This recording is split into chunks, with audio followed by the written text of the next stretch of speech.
Hello everyone, welcome to my channel students. और आज हम लोग पढ़ने वाले हैं इलेक्ट्रिक चार्ज एंड फील्ड में एप्लीकेशन ऑफ गॉस थ्योरम, जो है आज का deduction of Coulomb's law from Gauss theorem. Coulomb's law को आज डेरिवेट करने वाले हैं गॉस थ्योरम से।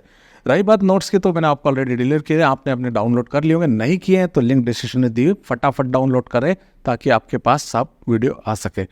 दूसरी बात, चैनल को सब्सक्राइब नहीं किया तो चैनल को फटाफट सब्सक्राइब कर ले ताकि सारे वीडियो जो आगे मिलने वाले हैं, आगे मैं डालने वाला हूँ, वो सब आपको मिल जाए। तो देखते हैं हमारा लेक्चर शेड्यूल क्या है। आज का हमारा लेक्चर 24, जिसमें हम पढ़ने वाले हैं डिडक्शन ऑफ कूलम्ब्स लॉ। काय से? गॉस थ्योरम से। इसको समझने के लिए प्रीवियस वीडियो का जान लेना बहुत ज़रूरी है, जिसकी लिंक डिस्क्रिप्शन में दी हुई। फटाफट देखें ताकि आपको ये अच्छे से समझ में आ सके। सो बिना देरी शुरू करते हैं deduction of Coulomb's law from Gauss theorem. Gauss theorem को जानते हैं हम लोग। गॉस थ्योरम हमने कैसे पढ़ा है पता है। गॉस थ्योरम के लिए क्या क्या कंडीशन जरूरी है, सारे स्टूडेंट्स आप जानते हो। तो देखो बेटा, इसमें क्या है, हम सबसे पहले क्या करेंगे, एक सर्कल ले रहा है। देखिए यहाँ पे अभी हम ये मान लें कि सर्कल हमने नहीं लिया, हमारे पास एक पॉइंट है जिस पर हमने प्लस क्यू चार्ज रखा। इस प्लस क्यू चार्ज से आर डिस्टेंस पे हम एक छोटा पॉइंट पी लेते हैं, जहाँ पे हमें इंटेंसिटी फाइंड करना है। इंटेंसिटी फाइंड करने के लिए हम इंटेंसिटी को यहाँ शो कर रहे हैं, उसकी डायरेक्शन ds के साथ शो कर रहा है। तो यहाँ पर हमारे पास एक शेल आ जाता है जो हमारा गॉसियन सरफेस हो जाता है, क्योंकि हमने चार्ज लिया है यहाँ पर। तो यहाँ उसको समझने के लिए हमको ये देखना पड़ेगा कि क्यों ना हम स्फेरिकल शेल वाले पॉइंट ले लें, तो वो सेम टू सेम इसके साथ यहाँ पर मिक्स हो जाएगा और वो हम डेरिवेशन को हमारे लिए हेल्प कर देगा। सो देखिए, मैंने आपको सारी बातें बता दी कि हमने ओ पर क्या लिया है, प्लस क्यू चार्ज लिया है, उससे आर डिस्टेंस पे एक पॉइंट पी लिया है, और यहीं पर हमें इंटेंसिटी फाइंड करना है जिसके साथ ds डायरेक्शन उसकी शो की हुई है, और ये हमारे लिए गॉसियन सरफेस का वर्क करेगा। सारी बातें मैंने आपको यहाँ पे बता दी जो यहाँ पे लिखी हुई है स्टूडेंट्स। अब यहाँ पे देखें कि यहाँ से हम जो ये पी जो पॉइंट है, इससे ds एरिया से कितना फ्लक्स निकलेगा। तो फ्लक्स के लिए मैं आपको बता चुका हूँ कि ds एरिया से हम फ्लक्स को काउंट करते हैं, लेकिन ओवरऑल हमारा टोटल फ्लक्स कहाँ होता है, सरफेस की सभी डायरेक्शन से फ्लक्स हमें निकलना होता है। तो हम पहले तो लेंगे कि इस छोटे एरिया से कितना फ्लक्स निकल रहा है। So net flux coming out from the Gaussian surface will be, total flux की बात करें तो वो क्या हो जाएगा, टोटल फ्लक्स हो जाएगा हमारा phi E equal to total surface से, ये देखिए टोटल सरफेस से फ्लक्स निकलेगा हमारा ई डी एस। हम यदि इसको आगे बढ़ाते हैं तो फाई ई इक्वल टू इस जो हमारा सरफेस है, सरफेस से निकलना टोटल ds से कितना निकलेगा, तो टोटल ds से निकलेगा ds cos थीटा, जो हम पिछले पढ़ चुके हैं। तो फाई e इक्वल टू इस प्रकार से हमारे पास क्या हो गया, e ds cos थीटा। ये सारी बातें मैंने आपको पहले भी आपको क्लियर कर दी। तो उस वीडियो को देख लो बेटा, तो सारी चीज़ें आपके पास क्लियर हो जाएगी कि किस तरीके से हमने ई ds cos थीटा लिया है। और आपको ये भी बता चुका हूँ कि थीटा की वैल्यू क्या होती है, 0 होती है। क्यों होती है ये कई बार समझा दिया है। थीटा की वैल्यू है 0 पुट करेंगे तो फाई ई इक्वल टू हो जाएगा ई ds cos 0। हम सब जानते हैं cos 0 की वैल्यू क्या होती है, 1 होती है। तो यहाँ वैल्यू पुट कर देंगे तो phi E equal to E ds into 1, जो सिर्फ हमें क्या देगा, phi E equal to E ds। अब ds क्या है, ds वो स्मॉल एरिया है, लेकिन हमारे पास फ्लक्स तो सारे टोटल गॉसियन सरफेस से निकल रही है। तो वो हमारा क्या है, स्फीयर है, यानी ds क्या है, सरफेस ऑफ स्फीयर। सो हम यहाँ लिख देते हैं कि ds हमारा है वो सरफेस ऑफ स्फीयर है, सरफेस ऑफ स्फीयर। और सरफेस ऑफ स्फीयर हमने 10th में पढ़ा है कि वो फार्मूला होता है 4πr²। तो हमने यहाँ पर उसकी फार्मूले को सीधा ले लिया। हम ds की वैल्यू को यहाँ पुट कर देते हैं तो phi E equal to E into 4πr²। ये हमारा इक्वेशन फर्स्ट हो जाता है। और हमने फिर बात हुई कि हमने जो एक उस चार्ज के आसपास एक सरफेस जो लिया है वो क्या है, Gaussian surface. Since we have Gaussian surface, हमारे पास क्या है, गॉसियन सरफेस है। तो गॉसियन सरफेस है तो ऑब्वियसली हमें क्या लगाना पड़ेगा, गॉस थ्योरम तो लगाना ही पड़ेगा। तो अकॉर्डिंग टू गॉस थ्योरम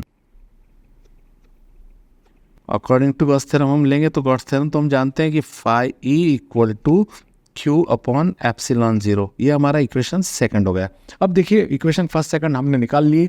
अब इन दोनों को कंपेयर करते हैं। तो कंपेयर करेंगे तो ऑब्वियसली एक बात क्लियर हो जाती है हमको कि फाई ई और phi E left hand side equal है। तो वो दोनों इक्वल है तो हम राइट हैंड साइड को क्या कर सकते हैं, इक्वल कर सकते हैं। तो यहाँ पर हम सीधा लिख देंगे compare 1 and 2, compare equation 1 and equation 2। अब यहाँ पे मैं कंपेयर करूँगा तो हो जाएगा e into 4πr² is equal to Q upon epsilon 0। फिर मुझे क्या निकालना है वो आपको पता है, आपको बताया गया कि मुझे इंटेंसिटी निकालना है। तो मुझे E को कैलकुलेट करना है, तो E कैलकुलेट करूँगा तो 4πr² कहाँ चला जाएगा, अपॉन में चला जाएगा। तो देखिए हम यहाँ पे ई की वैल्यू निकालते हैं, तो क्यू के अपॉन में चला गया 4πr² और एप्सिलॉन 0 तो पहले से ही वहाँ पे प्रेजेंट है। अब इसको थोड़ा सिस्टमेटिक लिख लेते हैं। सो स्टूडेंट्स ये स्टेप हमने बना ली, ये जो 4πr² है अपॉन में आ गया है। अब यहाँ पे मैं इसको थोड़ा सिस्टमेटिक लिख लूँ। सिस्टमेटिक लिखने का मतलब ये है सिर्फ कि कांस्टेंट फैक्टर को हम अलग बना लें। तो देखिए 1/4πε0 कांस्टेंट फैक्टर अलग निकाल लिया, तो Q/r² बच रहा है। ये 4πε0 हम अलग क्यों निकालते हैं, बार बार हम इसलिए अलग निकालते हैं क्योंकि इसकी एक स्टैंडर्ड वैल्यू है 9 × 10⁹ ये हमें न्यूमेरिकल में भी ध्यान रख लेना है।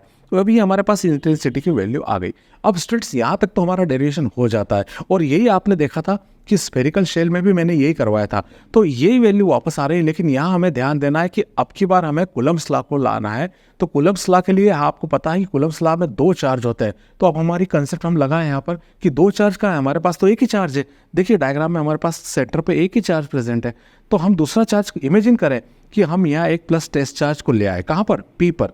तो हम ये माने कि प्लस Q0 जो टेस्ट चार्ज है वो हम कहाँ ले आए, पी पर ले आए। अब ऑब्वियसली मैं प्लस Q0 को यहाँ लाता हूँ, तो इस प्लस चार्ज में और उस प्लस Q0 में आपस में रिपल्शन होगा, और रिपल्शन फोर्स उन पर वर्क करेगा, और उसी फोर्स को हम कैलकुलेट कर लेंगे। तो हमारा जो है कूलम्ब्स लॉ आ जाएगा। तो चलिए हम देखते हैं कि डायग्राम पे हम सोच लें कि इफ़, देखिए यहाँ पर मैं आपको मेंशन करके देता हूँ, if testing charge plus Q0 is at P पर आ गया, so it will experience repel force. तो इसमें रिपल्शन फोर्स लगने वाला है। सो फोर्स लगेगा तो फोर्स कितना होगा, so this plus Q0 experiences ripple force from plus Q charge. Plus Q charge के साथ ये क्या करेगा, रिपल्शन फोर्स लगाएगा। अब रिपल्शन फोर्स लगा रहा है तो उस फोर्स की वैल्यू निकालें हम लोग। तो वो फोर्स क्या होगा पता है, वो फोर्स होगा इंटेंसिटी इनटू टेस्ट चार्ज, इसकी वैल्यू इसकी इक्वल होगी। तो फोर्स हमारा F है, E हमारी वैल्यू हम रख देंगे, और टेस्ट चार्ज हमारा है Q0। अब स्टूडेंट्स यहाँ पे देखो हमने E की वैल्यू ऑलरेडी पहले ही निकाल ली है। ये E की वैल्यू हमें यहाँ इसी की प्लेस पे रखना है। तो यहाँ पर हम पुटिंग वैल्यू ऑफ E कर देते हैं। देखिए मैं लिख देता हूँ आपके लिए, यहाँ पर समझ में अच्छे से आ जाएगा। पुटिंग वैल्यू ऑफ E, तो वैल्यू ऑफ E रख देते हैं। तो F तो अपना एज इट इज है, E की वैल्यू हमने रखी 1/4πε0 और Q/r², और साथ में हमारा Q0 जो यहाँ रखा हुआ था, देखिए ये Q0 ये भी हमने यहाँ पर रख दिया। अब हम थोड़ा इसको सिस्टमेटिक वे में लिख ले। देखिए 1/4πε0 Q इंटू Q0, देखिए आप Q इंटू Q0/r²। तो इस पैटर्न को देखने के बाद आपको पता लग रहा है एक बात को कि ये कूलम्ब्स लॉ है। क्योंकि कैसे कूलम्ब्स लॉ है, क्योंकि यहाँ आप देख रहे हो कि 2 चार्ज ऊपर है, Q1 इंटू Q2/r²। और ये क्या होता है, कूलम्ब्स लॉ। मतलब हमने क्या निकाल लिया, गॉस थ्योरम से कूलम्ब्स लॉ को डेरिवेट कर लिया। तो ये बात समझ में आ गई, ये डेरिवेट कर लिया। तो ये क्वेश्चन प्रीवियस क्वेश्चन से इंपॉर्टेंट क्यों होगा बेटा, क्योंकि सबसे बड़ी बात है कि प्रीवियस क्वेश्चन कहाँ एंड हो रहा है, प्रीवियस क्वेश्चन इस जगह एंड हो रहा है, देखिए इस जगह पर। लेकिन यहाँ तक तो वो स्टूडेंट्स देख ही लेगा, और लेकिन इसके अगले क्वेश्चन को पूछता है कूलम्ब्स लॉ को, तो उसको ये स्टेप्स भी आपकी क्लियर हो जाती है कि इसको इसके आगे का पता है। इसलिए ये क्वेश्चन कहीं ना कहीं 2 क्वेश्चन को कंटेंट होकर या 2 क्वेश्चन का साथ लेकर चलता है। इसलिए ध्यान दीजिए कि इस क्वेश्चन की कहीं इंपॉर्टेंस दूसरे क्वेश्चन से ज़्यादा होगी। और फिर भी मैं आपको एक बात तो बता ही दूँ कि किसी एक लॉ को दूसरे लॉ से डिडक्ट करना, क्या किसी थ्योरी को दूसरे लॉ से डिडक्ट करना काफ़ी इंपॉर्टेंट होता है। तो ये हमारे लिए काफ़ी इंपॉर्टेंट होगा। तो इसकी प्रैक्टिस करिए, जितनी बार प्रैक्टिस करोगे ना उतना आपके अंदर कॉन्फिडेंस डेवलप होता जाएगा। और ये तो डेरिवेशन है, 4 एप्लीकेशन है। किसी एक दिन टारगेट बना ले कि मैं एक सीटिंग लेता हूँ जिसमें चारों डेरिवेशन एक साथ कर लेता हूँ। आप चारों डेरिवेशन एक साथ कर लेंगे तो चारों एप्लीकेशन आपको बहुत अच्छे समझ जाएंगे। तो ये मैं चारों एप्लीकेशन यहाँ कंप्लीट कर रहा हूँ। पढ़ते रहिए, प्रैक्टिस करते रहिए। मिलते हैं नेक्स्ट वीडियो में। Till the stabilisation, good bye.